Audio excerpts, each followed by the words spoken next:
Modube, alafu Mamos.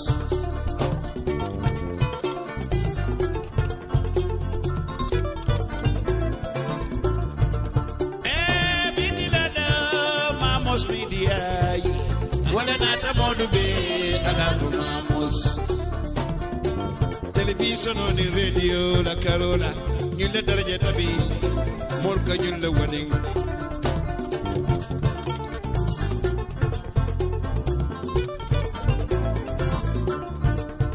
Multimedia, Africa, and in diaspora. Atarenata Modube, alafu Mamos. Mamos Media. Good evening and welcome to today's news review. You live on Mamos Radio. I'm your host, Rohi Konatige. Welcome to Gambia Today News Review. Listeners, you're tuned into Mamos Radio on Mamos Media. It is Tuesday, 16th of February 2021. I am Nene with a review of the nation's top headlines. UDP defection, Suku Singate, Badibu Machiavellian, Adama Barrow and NPP, the ultimate seducer of big political wigs.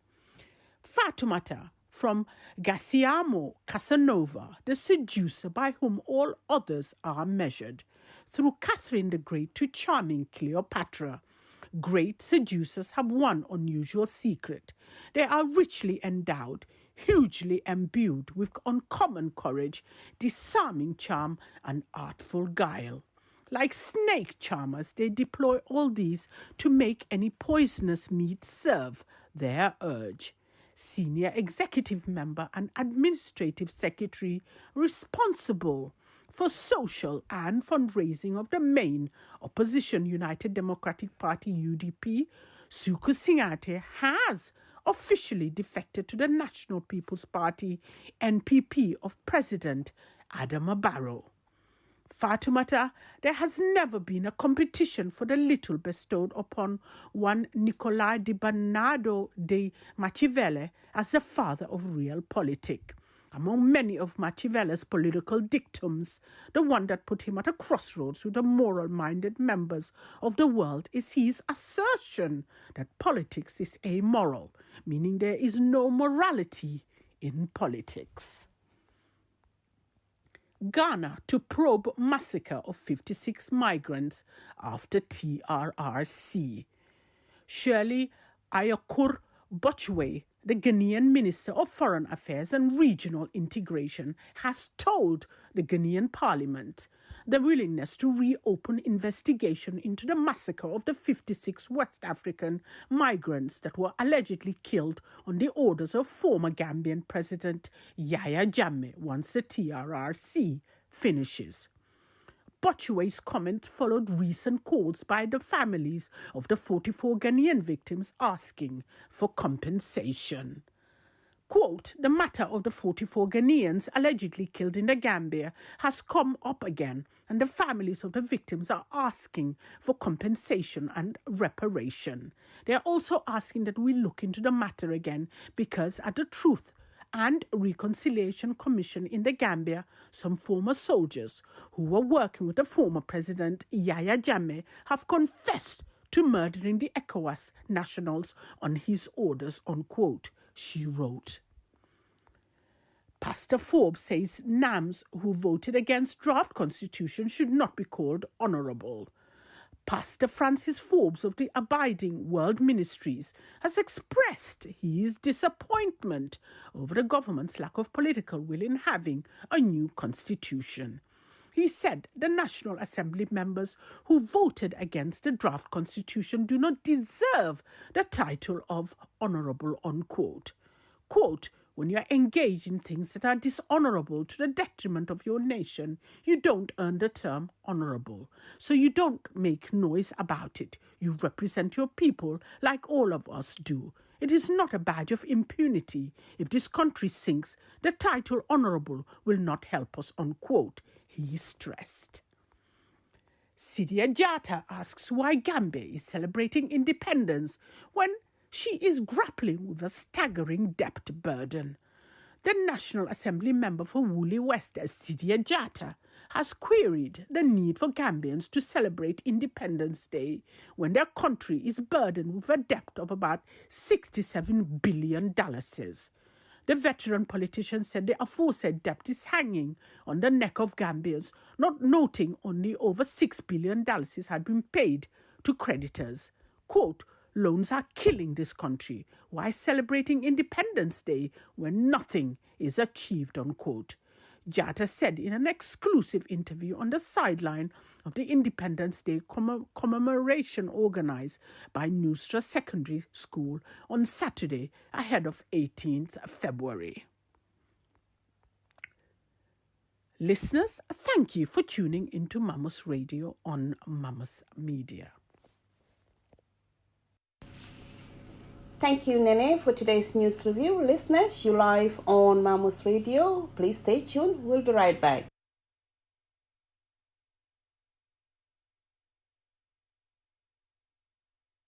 We'll be back with the Mandinka news with Lamin Marong.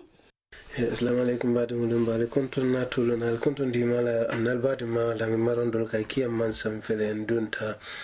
albela moy kan mamu la radi bumbala kondal daga kibaro mo futandale wato wati binkana wol ke bajanen ke kibaro ke fansi ka folu tendu ani molu meni alon ko ikela moy ne kan sembe tuya wol kono tede gam na kafu bambe tentu lambe jayile be duku kendo nyimena nena on Mamos Media Foundation on be Gambia mbere nyaton ko nin ka fodu ngol be kontona ani mamu la duku lal membe Gambia bantala be tentu le keke ndela zimenke nga kibaro ko folu di la janon ka don kibaro famo kono mbari woni watolu iko kachalu membe kering mbe janin koke sa foko drong ye tumiroke menke me alonko ikafaya professor Abdullah Sen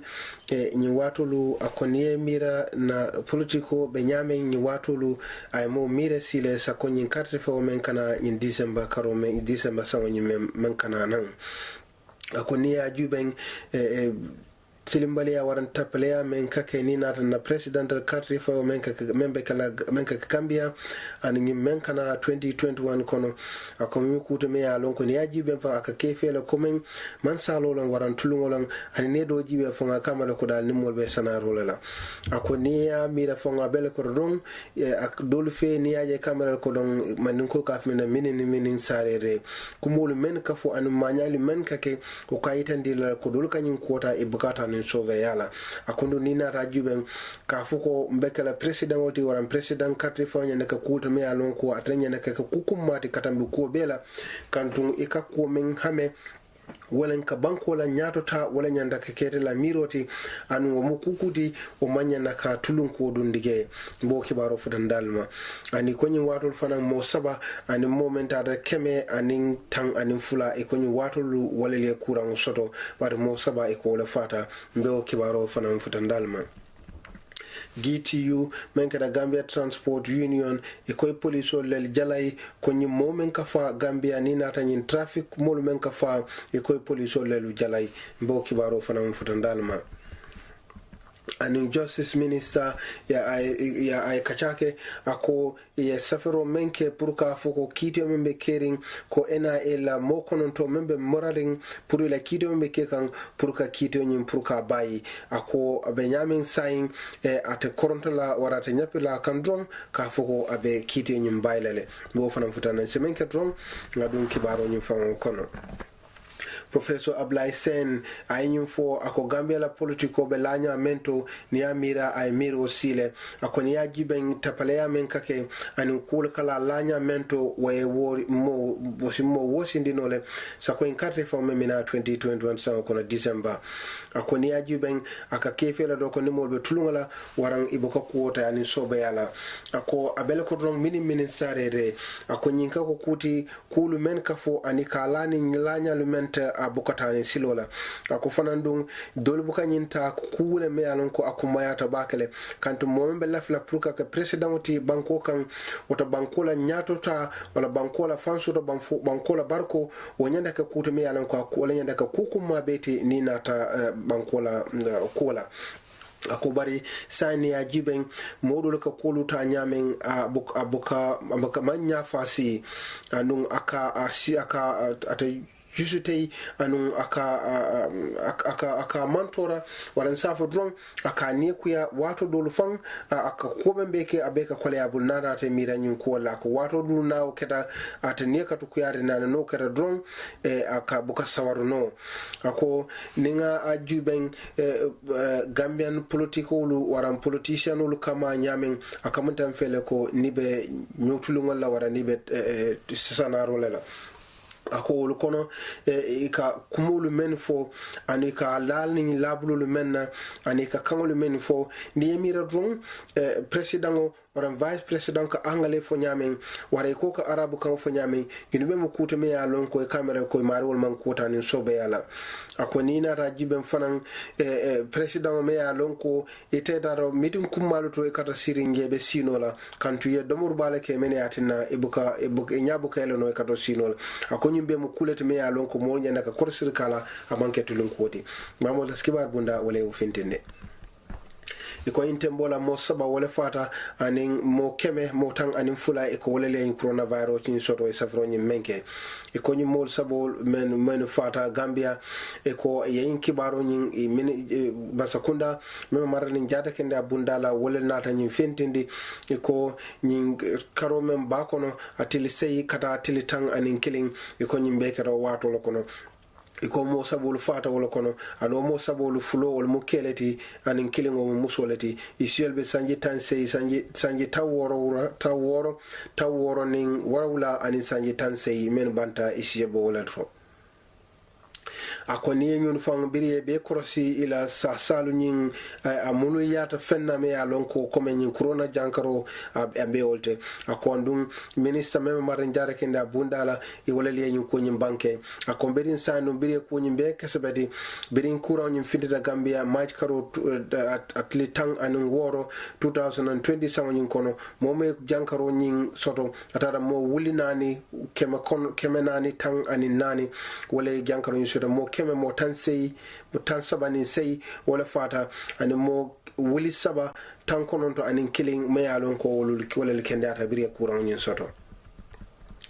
eko GPU menketa Gambia Transport Union ti lakafuba eko wala fana police ol jalay menketa Omar Siseti mi ala telmo kafoni na nyaton koti ay police ol jalay ako accident menka sia Gambia banko kan police ol be sulo security ol la sunta bela a continuera ko niyaji nyimbe ke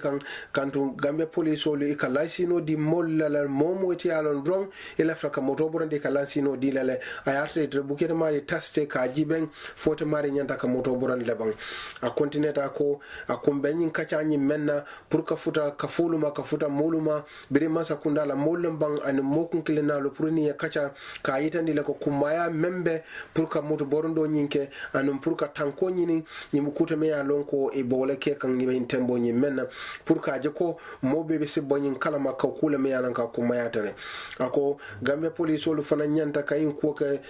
kusularente e kana ke ko drong e bakala ko dingi ni ndangol te kandi ka laisi no men deda pour ka wafi pour ka kodo soto ye atambeta la pour ko ke e nyanta ka je ko mol la balu wala mol niyo wala be dendi nyina o nyimanke kuto don ka fu ko bakala ko dingi ni ndangol te kibar bunda men sefa wala mo point la newspaper te are justice minister afana kachake ako nta kontala ka fo ko be jabiro kala ko loyalu men safiro ke pour ko ibe kidio men ke kan men keta ena elu ila mo konontol men be wul men kidio ke kan e ko lafta pour kidio nyin ayo bayi ako atariatale warabe korontlante bullen kunkana ka fo be kite nyim bayla mi ya lon ko wala be kering ka fo ko da pour ka bay ade Mr Jalla contineta ako ye safro ke an mene safro ke wala mo loyati mol mi ya lon ko be kitindi kan men mo ena eluti e ko la loyale safro ke pour la kite mi be ke kan ene man sakunda tema pour kido nyi se bayano nyamen ako to dum container ako abeke la kutarentile ka fo ko be simfatala ka fo ko be kide nyin ita ba bailale pour kana continuer akobe tembo nyim mento o be tariala le pour ko ke kibar bunda men safe wala mu fariala newspaper de bado ngino kibaro de mu fata metamena pour ka futa ndalma na be tata ku man solo no la ninga fa mafo kun sounda al salo na harmariya na so damalum annal badi malami maram yol kay kiyam mansa al nimbara fanyatondo. Thank you, listeners. That was the end of tonight's news review and commentary from the Mamos team.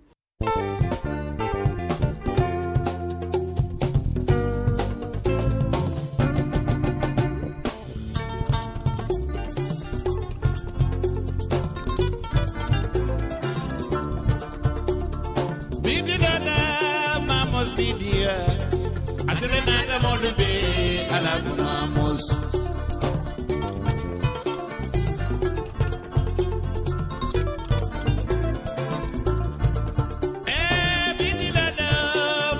Media, one another Monday, I love Mamos. Television on the radio, La Carola, you let her get a be more can you the winning.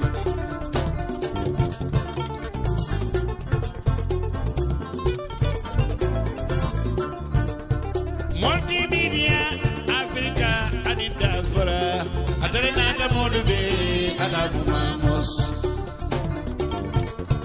Mamos Media.